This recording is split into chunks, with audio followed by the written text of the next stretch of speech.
मैं चाहती हूं कि चुनाव के मौके पर आप दो बहुत महत्वपूर्ण मुद्दों को अपने मन में रखें। पहला ये कि देश भर में क्या हो रहा है, देश की राजनीति कैसे चल रही है, आगे चल के देश का क्या होगा, भविष्य हमारा कैसा लग रहा है। और दूसरा कि आपकी जो रोज की जिंदगी है, आपके जो संघर्ष हैं, आप जो दिन रात मेहनत कर रहे हैं, आपका जो संघर्ष है उसकी कोई सुनवाई है या नहीं है। ये दो बड़े बड़े मुद्दे हैं मुख्य तौर पर। तो मैं थोड़ा दोनों मुद्दों पर आपसे बातचीत करना चाहती हूँ। देखिए, जहाँ तक आपका जीवन है और आपके संघर्ष हैं, आपसे अच्छी तरह कोई इनको समझता नहीं है। सही बात है कि नहीं? मेरी बहनें बैठी हैं, महंगाई कितनी बढ़ चुकी है, आप किस तरह से रोज़ के जीवन को आप आगे बढ़ाते हैं, किस तरह से जब आपको दुकान जाना पड़ता है, कुछ खरीदना पड़ता है, तो किस तरह से उस चीज़ को आप खरीद पाते हैं। आपके घर में सभी मेहनत कर रहे हैं, आप कर रही हैं, आपके पति कर रहे हैं, घर में कोई रोज़गार के लायक कोई बड़ा बच्चा हो तो वो भी कहीं ना कहीं से जुगाड़ करके मेहनत कर रहा है। कमाई सब कर रहे हैं, लेकिन वो कमाई पूरी नहीं हो रही है।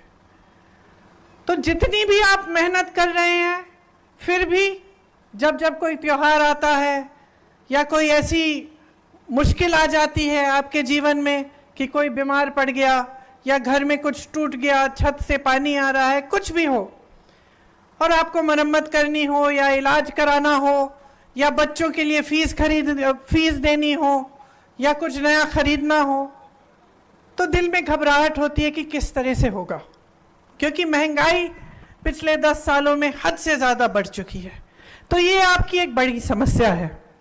एक दूसरी आपकी समस्या है कि बेरोजगारी 45 सालों में आज देश में सबसे ज़्यादा हो चुकी है।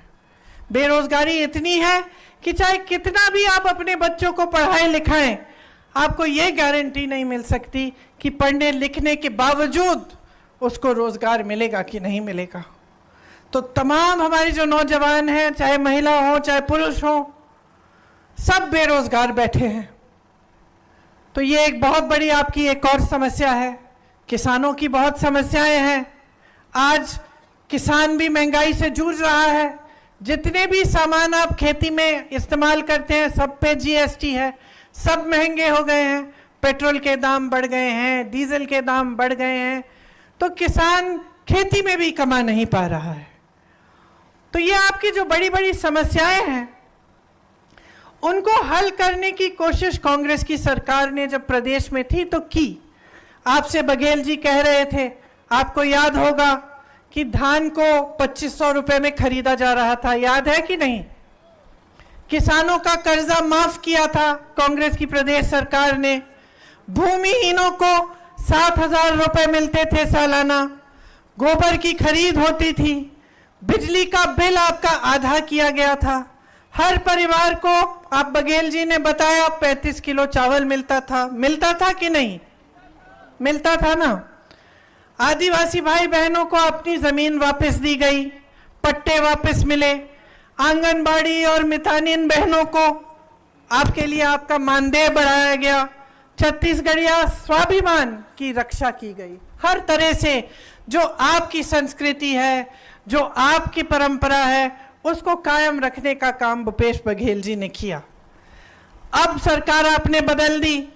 उन्होंने आपको बताया कि कैसे कहीं कहीं शायद विधायक से चूक हो गई, तो कुछ विधायकों को हराने के लिए आपने प्रयास किया, इसलिए पूरी सरकार चली गई। सरकार चली गई, एक भाजपा की सरकार आई। उस सरकार ने आपके राशन के चावल में कटौती की। सिर्फ आपको 5 किलो मिलता है जब आपको 35 किलो मिलता था।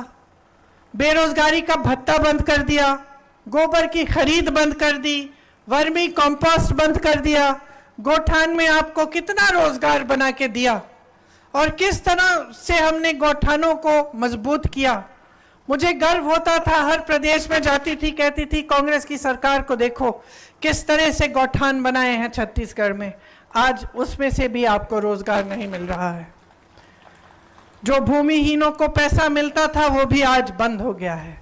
तो मैं आपसे पूछना चाहती हूँ, इतनी भयंकर महंगाई है, दाम में आग लगी हुई है, पेट्रोल चला गया 100 पार, डीजल चला गया 90 पार, सोना चला गया 73,000, चांदी चली गई 90,000, दोपहिया चली गई 1 लाख पे, गैस सिलेंडर का दाम 1200 हो गया, दाल का दाम देखिए। सस्ता क्या है? आपके लिए कौन सी ऐसी सुविधा बनाई है नरेंद्र मोदी जी की सरकार ने, प्रदेश में जो नई नई आपने भाजपा की सरकार बनाई है?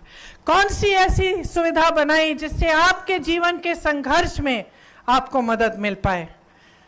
इनको लगता है कि लोग 5 किलो राशन का इंतजार करते रहें, 2000 रुपयों का इंतजार करते रहें, 100 रुपये का गैस का सब्सिडी उसके लिए इंतजार करते रहें। क्या ऐसे भारत विकसित होगा? क्या ऐसे आप आगे बढ़ पाएंगे? कोई रोजगार नहीं, महंगाई को घटाने की कोई बात नहीं, कोई आपको थोड़ा बहुत राशन पकड़ा देता है, कहता है इसी में खुश रह जाओ। ऐसे भारत विकसित नहीं होगा बहनों। भारत को विकसित बनाने के लिए ऐसी स्कीम लानी पड़ेगी जैसी प्रदेश सरकार ने आपके लिए चलाई, और उस तरह की स्कीम कांग्रेस पार्टी आपको गारंटी करके कह रही है कि पूरे देश भर में लागू करेगी। मेरी बहनें यहाँ बैठी हैं, सबसे बड़ी हम स्कीम जो लागू करना चाहते हैं वो ये है कि हर गरीब महिला को 1 लाख रुपए सालाना मिलेंगे। 1 लाख रुपए हर गरीब महिला, मतलब जो एक परिवार में सबसे बड़ी जो गरीब महिला है। 25 लाख तक आपको इलाज मुफ्त में मिलेगा। ये हमने करके दिखाया, ये राजस्थान में हमने करके दिखाया था अपनी प्रदेश सरकार में। वहां 25 लाख रुपए तक लोगों को इलाज मुफ्त मिल रहा था। वहां भाजपा की सरकार आई, आज उसी 25 लाख को गिराकर 5 लाख की इंश्योरेंस 5 लाख का कर दिया है। सरकारी नौकरियों में हम चाहते हैं कि हमारी बहनों को 50% आरक्षण मिले। मतलब सरकारी नौकरी जितनी भी है पहले के आरक्षणों के तहत आपको उनकी उसका आधा महिलाओं को मिलेगा। आशा, आंगनवाड़ी और मितानिन बहनों के लिए जो मानदेय है उसमें केंद्र की सरकार अपना हिस्सा बढ़ाएगी। इसका मतलब है आपका मानदेय और भी बढ़ेगा। किसानों की बात मैंने की, आप कर्ज में डूब रहे हैं, आपको एमएसपी नहीं मिलता, जीएसटी की वजह से महंगाई, आप अपार महंगाई हो गई है, आपको सामना करना पड़ता है, आपकी कमाई नहीं होती। हम चाहते हैं कि जब फसल का नुकसान हो तो 30 दिनों के अंदर अंदर आपका भुगतान हो। एमएसपी एक कानून बन जाए और सिर्फ एमएसपी उन उपजों पे ना हो जिस पर आपका कोई फायदा ना हो। मतलब कि जो आपकी जो यहाँ की उपज है उस पे भी एमएसपी का कानून बने। खेती के सारे सामान जीएसटी से मुक्त हो जाएं। मतलब कि आज जो आप जीएसटी दे रहे हैं, जिसकी वजह से जितने भी सामान आप इस्तेमाल करते हैं उस पे जीएसटी लगी हुई है और महंगे हो गए हैं, वो जीएसटी जब हट जाएगी तो वो सामान और सस्ते हो जाएंगे, तो आपके लिए सुविधा होगी। भूमिहीनों को जमीन दी जाएगी और न्यूनतम मजदूरी 400 रुपए की हम कराएंगे। देखिए, मैंने आपसे मोटे तौर पर जो आपके संघर्ष हैं किसानों के, जो आपके महंगाई और बेरोजगारी की समस्याएं हैं, उसके बारे में बात की। मैं जानती हूं कि यहाँ पे मेरे आदिवासी भाई बहन बहुत सारे हैं। आपको याद होगा कि कांग्रेस की सरकार जब थी और जब रही है, हमने आपकी संस्कृति की रक्षा की है। हम समझते हैं कि जल, जंगल और जमीन पर आपका अधिकार है, और जैसे मैंने आपसे कहा, उस अधिकार की रक्षा हमारा संविधान करता है। आज आपने सुना होगा कि भाजपा के कई ऐसे नेता हैं जो जहां जहां भाषण दे रहे हैं वो कह रहे हैं हमें 400 सीट दे दो, इस चुनाव में हम संविधान को भी बदल डालेंगे। सुना है आपने? ये सुना है? क्यों कह रहे हैं ये? एक तरफ से ये छोटे छोटे नेता और कुछ इनके मंत्री जगह जगह जाके कह रहे हैं कि हम संविधान को बदलेंगे, दूसरी तरफ मोदी जी मंच पे आते हैं और इनके बड़े नेता कहते हैं कि हम संविधान को नहीं बदलेंगे। तो जनता क्या सोचे कि क्या हो रहा है? आपको क्या लगता है कि भाजपा के नेता बगैर मोदी जी की इजाजत इतनी बड़ी चीज कह सकते हैं पूरे देश भर में घूम के कि वो संविधान को बदलेंगे? नहीं भाइयों और बहनों, ये एक पूरी साजिश है कि सबसे पहले छोटे छोटे नेता, मंत्री, अलग अलग नेता देश के अलग अलग कोनों में जाकर ये कहेंगे कि संविधान बदल डालेंगे और मोदी जी मंच पे खड़े होकर मना कर देंगे कि नहीं नहीं, ऐसा हम नहीं करेंगे। ऐसा पहले भी हुआ है कि बात कहीं और से उभरती है, मोदी जी कहते हैं ऐसा नहीं होगा, चुनाव के बाद वही बात मोदी जी कर डालते हैं। तो आज भी यही हो रहा है कि ये कहलवा रहे हैं अपने नेताओं से जानबूझ के, ताकि ये बात फैल जाए देश में। शुरू में ये नकारेंगे इस बात को, कहेंगे कि नहीं नहीं ऐसी कोई बात नहीं है, वो तो नेता अपने आप कह गया। और जैसे ही इनको 400 सीट मिलेंगी या जैसे ही ये अगला चुनाव जीतेंगे तो संविधान को बदलने की पूरी कार्रवाई ये शुरू कर देंगे। ये सच्चाई है भाइयों और बहनों इनकी, कि इनकी बात पे भरोसा नहीं हो सकता। ये सच्चाई है कि ये आपके अधिकारों को कमजोर करना चाहते हैं। इसी संविधान ने आपको वोट दिया, इसी संविधान ने आपको आरक्षण दिए, इसी संविधान ने आदिवासियों की संस्कृति को बचाकर रखा, इसी संविधान ने इस देश के दलितों को आगे बढ़ाने का काम किया। और ये इस संविधान को ही बदलना चाहते हैं, ये आपके अधिकारों को कमजोर करना चाहते हैं। और ये मत समझिए कि ये कोई दूर की बात है कि संविधान को बदल डाला तो आपके जीवन पे असर नहीं होगा। ये बहुत बड़ी गलतफहमी होगी आपकी अगर आप ऐसा समझेंगे। आपके जीवन पे इसका डायरेक्ट असर पड़ेगा, सीधा असर पड़ेगा। अगर संविधान बदल डाला तो आज जो सम्मान का जीवन जी रहे हैं आप, आज जो अधिकारों से भरपूर जीवन जी रहे हैं आप, कि आप खड़े होकर अपने अधिकारों को मांग सकते हैं, आप सवाल उठा सकते हैं नेताओं से कि मेरे लिए काम क्यों नहीं करा, आप अपने वोट द्वारा सरकारों को बदल सकते हैं। ये सब अधिकार मिट जाएंगे अगर संविधान बदला जाएगा। तो सबसे बड़ी बात आपको समझनी पड़ेगी कि क्या आप एक ऐसा देश चाहते हैं जिसमें भविष्य में आपका संविधान ही बदला जाए और आपके अधिकार कमजोर किए जाएं। दूसरी बात कि इनकी सरकार किस लिए चल रही है। अगर आपके लिए चल रही होती भाइयों और बहनों, तो ये जो समस्याएं हैं आपकी, ये आस्ते आस्ते मिट जाती। 10 सालों से इनकी सरकार चल रही है केंद्र में मोदी जी की। क्या आपका जीवन बदला है? क्या आपकी समस्याएं कम हुई हैं?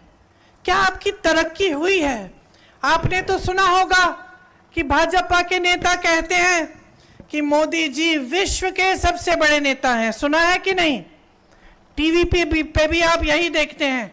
आपको तो ये कहा जाता है कि ऐसे चुटकी में चाहें तो दुनिया भर में जितने भी जंग हो रहे हैं उनको मोदी जी रुकवा सकते हैं। तो अगर चुटकी भर में मोदी जी इतने ताकतवर हैं कि दुनिया भर में जितने भी जंग हो रहे हैं उनको रोक सकते हैं, अगर मोदी जी इतने ताकतवर नेता हैं कि दुनिया भर के जितने भी प्रधानमंत्री और प्रेसिडेंट हैं सब उनको बहुत बड़ा मानते हैं, तो मुझे बताइए मोदी जी ने आपके लिए बेरोजगारी कम क्यों नहीं की? मोदी जी ने आपके लिए महंगाई क्यों नहीं घटाई? मोदी जी ने आपको अपने पैरों पे खड़ा होने का काम आपके लिए मोदी जी ने 10 सालों में क्यों नहीं किया?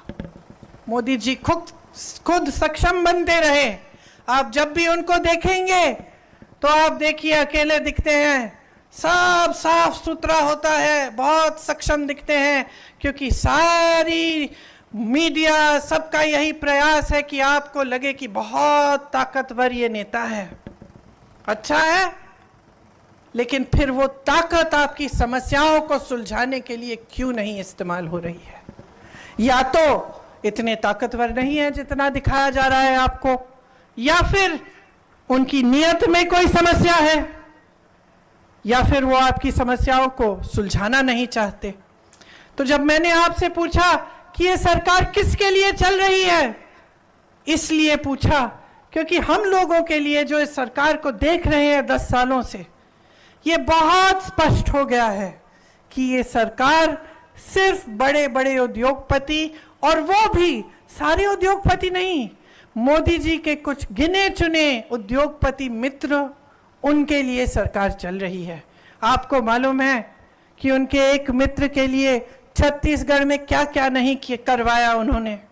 आपको मालूम है कि इन्हीं बड़े बड़े उद्योगपतियों के लिए उन्होंने 16 लाख करोड़ का लोन माफ किया, लेकिन आप किसानों का लोन नहीं माफ करते हैं।